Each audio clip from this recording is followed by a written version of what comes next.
What the deal?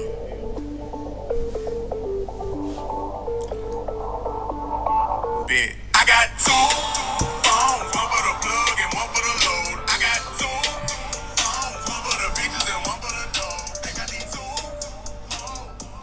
Line popping, I'm ring, ring, ring. That's the marvellous poetry of Kevin Gates there with two phones, one for the bitches, one for the hoes. And we're going to be talking about telephones on the Jeremy Bamber case. I thought I was done, but I just went through a Court of Appeal document again, and something it jumped up and bit me, just like Forrest Gump, about the phones. And I've been like sort of confused about the whole hiding one of the phone shenanigans going on at the White House farm, and I sort of think I've solved it. And basically Jeremy's not having a good time. So, and I want to talk about Julie Mugford's testimony a little bit as well. Right, the telephones. Now, where were we? So there were normally 4 telephones. I'll just read this bit. There are normally 4 telephones at the White House farm, although there was only one telephone line. A cream old-fashioned finger dial phone. Now, listen. There's only one old-fashioned finger dial phone kept in the main bedroom. And that, ladies and gentlemen, is the phone that was left off the hook. I don't know how old my audience... Well, I do know how old my audience are. Everyone's really old. But if at any point some young people ever come across this video, you're not going to... You guys aren't going to believe this, but they don't know why... Young people don't know why they say hang up the phone, and they don't realise that literally means to hang it up, because they don't have like the context of a physical phone.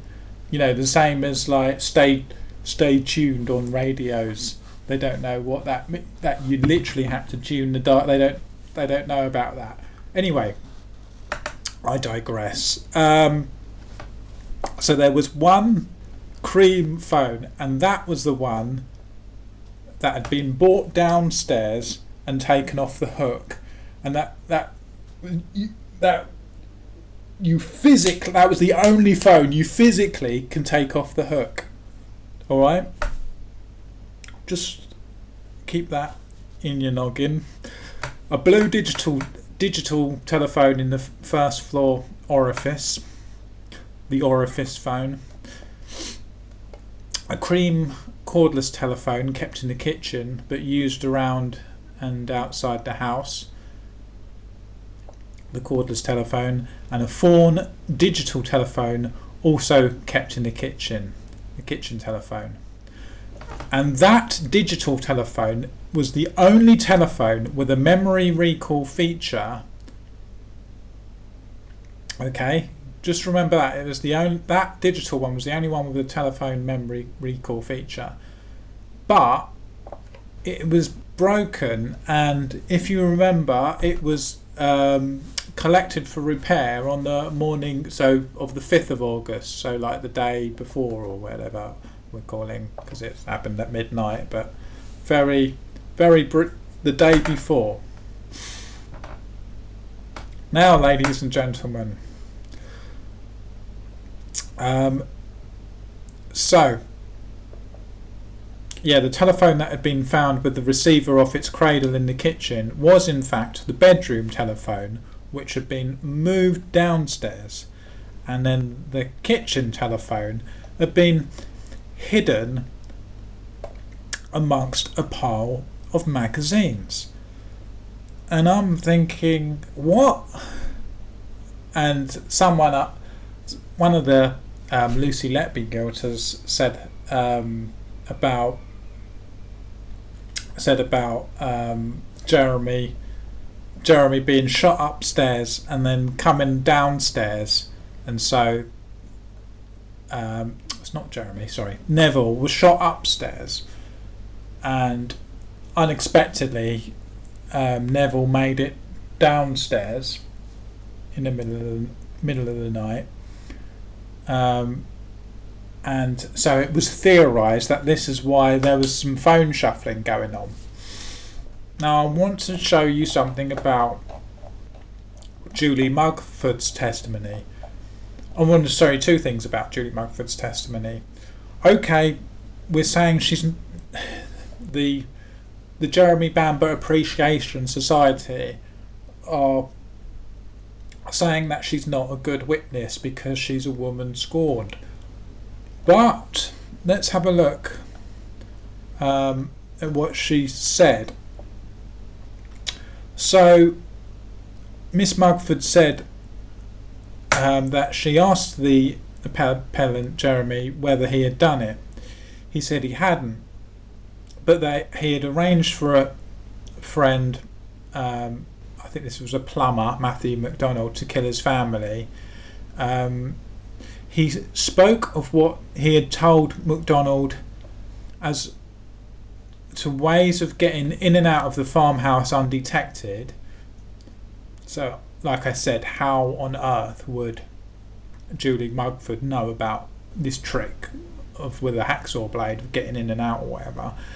And he said that one of his instructions was for MacDonald to ring from the farm on the telephone, which had the memory redial facility, so that if the telephone was checked by the police, it would provide him with an alibi. There was only one phone that did that. But what did we just read? That phone was broken and went off for repair. So there's something a little bit wrong here with Julie's Mugford's testimony, in that how would she know this? The problem is the police obviously never released any information about a telephone being stored, the number being stored in this memory redial feature, because this never actually happened. Because that phone wasn't to be found in the house, because it had gone for repair. I suspect, obviously, unbeknownst to Jeremy. So the fact that there's absolutely no way of Julie Mugford knowing that this phone had gone for repair or anything. But what's interesting is that also there'd be no way that Jeremy would be telling her about this method after the fact, because that didn't happen. It went wrong. Sorry, it's getting a little bit complicated.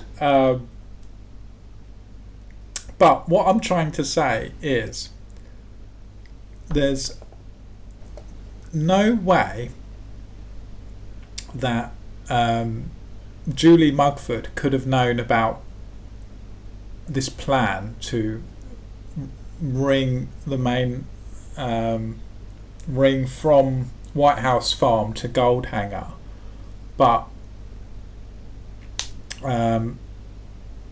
on this phone, because it didn't actually happen. So this tells us two things. One, Julie Mugford must be telling the truth. Two, Julie Mugford was told about this exact plan to kill the family before it actually happened, but she she obviously wasn't told that it went tits up about this phone, about ringing from the phone with the memory redial facility.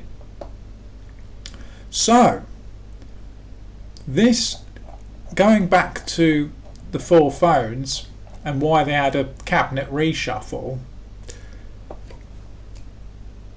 and why everything kind of went tits up for Jeremy. He was never supposed to leave this physical phone off a hook.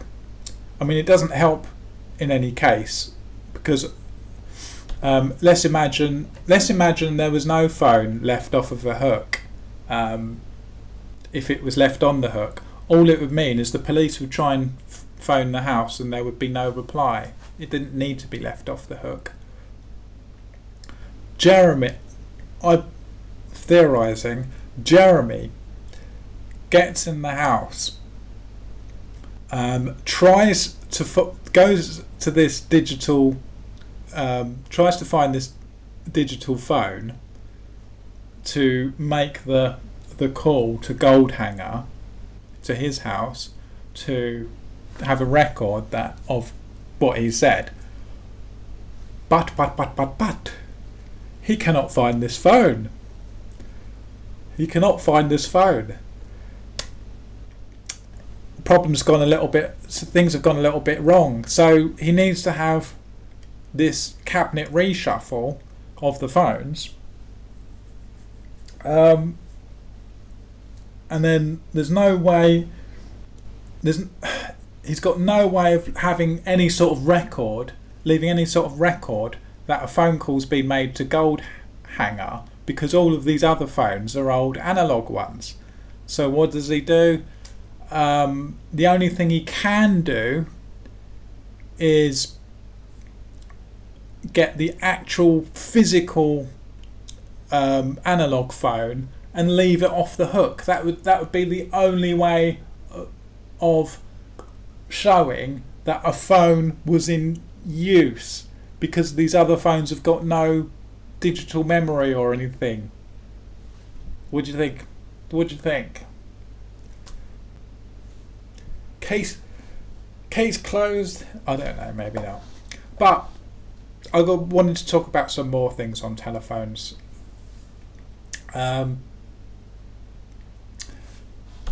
Firstly, this is what I don't get. So I'm going to give a point to the Jeremy Bamber side on the although it doesn't really help him. There's no evidence of telephone billing information that would be available these days. And okay, the story that I've relayed to you guys is that local calls weren't billed, so they didn't keep a record or something. But Julie Mugford didn't live locally. Julie Mugford lived in London. So why can we not have any phone record of Jeremy calling Julie Mugford, which nobody is disputing? Bueller? I don't know. I don't understand that. Why we can't get a record of that? I mean, that phone call wouldn't have been free. But a little bit. So basically, Jeremy claimed that his father called him, the line went dead, and then he immediately tried to call him back and got a busy line. But just so you know, at the time they did get experts in to say that there was, however, an expert evidence called as to the effect of a telephone call having been made from White House Farm to Goldhanger, which was then abandoned by the caller, with the receiver being left off the cradle as claimed by the appellant. If such a sequence had occurred, the telephone link would have remained open either until the handset at White House Farm was replaced, which it never was, or until um, until the handset gold hanger had been replaced and left in position for a period which could vary from 1 to 2 minutes, with an automatic interruption of the when an automatic interruption of the link would take place. Until one of these events, Jeremy would have been unable to make any call from the gold hanger telephone. Now, I don't know if you guys are old enough, but I vaguely remember this to be true at the time. Like, if someone, basically, if you had had a phone call with someone at the time, if they didn't hang up their phone properly, you basically couldn't hang up, and you would like have to say, hello, can you hang up the phone? But obviously after 2 minutes it sort of sorts itself out. But the idea that Jeremy was saying he immediately tried to call back and get a busy line, one of the experts is disputing if that's even possible. And I still haven't finished on telephones.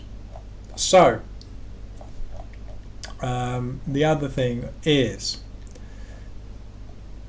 again, back to Julie Mugford, the girlfriend's testimony. Okay, not very reliable witness. She's trying to stitch him up, whatever. But she says she was awoken by a telephone call from Jeremy to her lodgings in London. The appellant said to her, everything is going well. Something is wrong at the farm. I haven't had any sleep all night. Bye, honey. I love you lots. And she thought that was between either like 3 a.m. or 3:30 a.m. But Julie thought it was 3 a.m.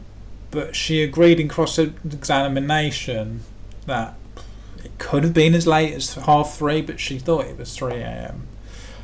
Now, why that is important, if we were to believe her, if it was 3 a.m, well, that would mean that Jeremy's up, before he makes the call to the police. When Jeremy's testimony, Jeremy's story was that Neville Bamber, it is Neville Bamber, called him at 10 past 3, quarter past 3, to say Sheila's gone berserk with a gun, and that phone call had woken him up. But if it were to be proved that actually Jeremy was already awake and calling Julie at 3 a.m. before this alleged phone call from Neville, then we've got him. But we're saying Julie, her testimony, she said 3 o'clock, maybe 3:30, and again, we can't believe her if she says 3 o'clock. Well, we're not going to believe her. Well, what about, and this is why it's quite irritating that we haven't got these telephone records. But what about her flatmate? Back in the day, they used to have a thing called a landline. So obviously now, like, people have got their own mobiles, but back then, when you shared a house, if someone rang in the middle of the night, it would wake the whole house up. And Julie shared a flat or whatever with a couple of other women. So another flatmate, Sue Battersby, it's like Coronation Street or whatever, basically she was adamant that it was like 2 minutes past 3, this call. Her clock said 3:12, but she knows that was 10 minutes early or whatever. But she was absolutely adamant that call came in at 2 minutes past 3. and that another flatmate, not so good evidence, but when she got woken up, she thought it was 2 something. So all she saw was 2 something. So that would be any time between 2 o'clock and 2:59 a.m. So we're likely to say it was when she looked at the clock, it was 2:59. Bearing in mind back then, obviously, all the clocks are done manually, not like ours automatically synchronised with the magic UTC internet malarkey. So now we've got two flatmates who are basically one of the flatmates at least. So Julie Mugford originally thought 3 a.m. That flatmate says 3 a.m. The other one says any time before 3 a.m. It's not looking good for 3:30, like Jeremy's saying that he called Julie.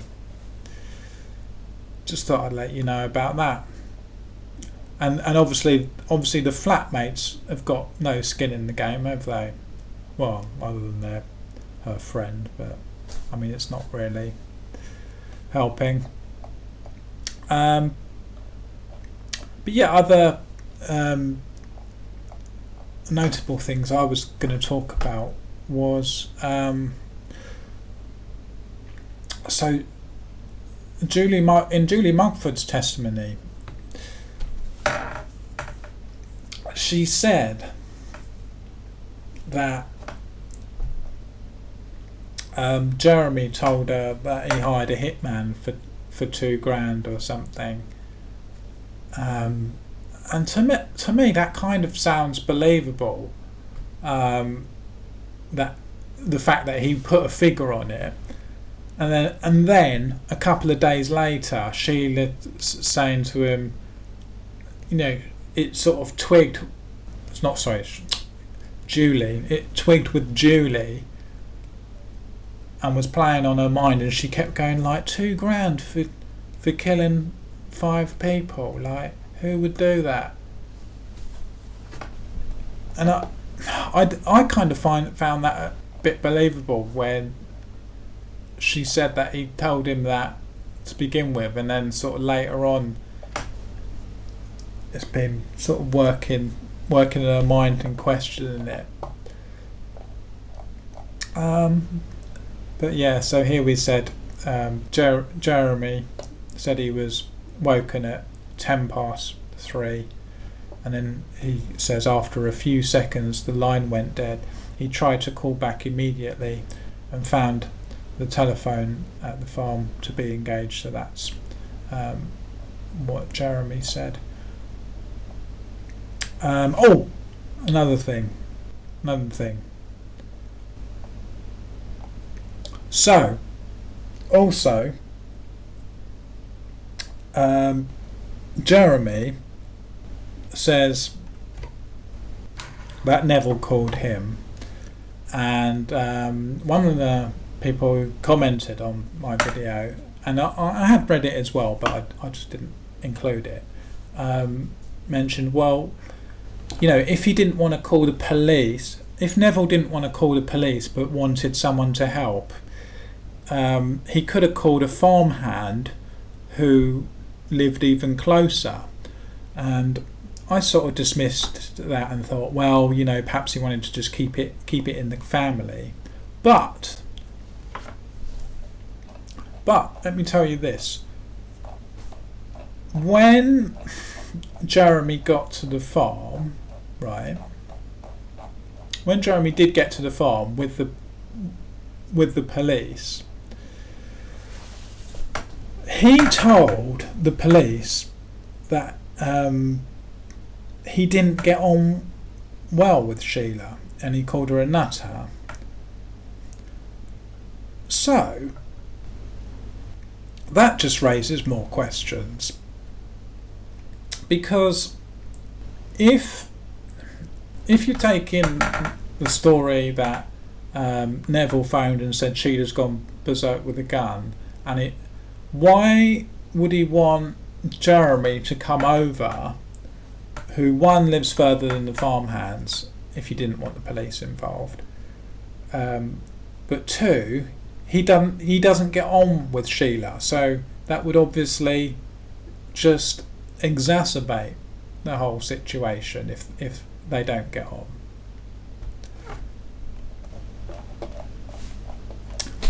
And finally,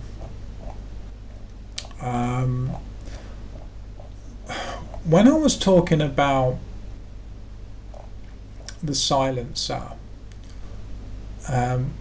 one of the comments was that Jeremy had, okay, if he was in a rush and put the silencer back or whatever, he had plenty of time, afterwards, in which he could have gone back into the house and disposed of the silencer or whatever, and or cleaned it up or whatever, or disposed of it, yeah. And my response to that is, he thought, well, perhaps he just thought he got away with it and forgot about it. But after Jeremy had been arrested by the police, obviously, and been interviewed, and then sort of let off on bail or whatever, I guess he was. He obviously knows everything was. He knows he's under the microscope. It says here, Jeremy claimed to have returned to the farmhouse within a day or two of his release from the police station, i.e. a day or two from the 30th of September, and gained entry via the downstairs bathroom window. He said he had done this because he had left his keys in London and needed some documents for his trip to the south of France. And he said he did not accept that had been an unwise thing to do, bearing in mind the circumstances, nor that it would have been easy for him to have borrowed the keys from the housekeeper who lived nearby. So was he then sort of trying to get back into the house to look for this silencer to dispose of it? You never know. I mean, we'll never know. It was 40 odd years ago, but I thought that was worthy of note. But yeah, it's interesting how much is going against Jeremy, and that's only from looking at like Court of Appeal documents. I imagine if you had as much, if I had like the trial transcripts or whatever, and seen all the photographs and everything that the Innocence Project are asking for to be released, I can only see there just being more evidence against Jeremy. Really, it's pretty open and shut case to me.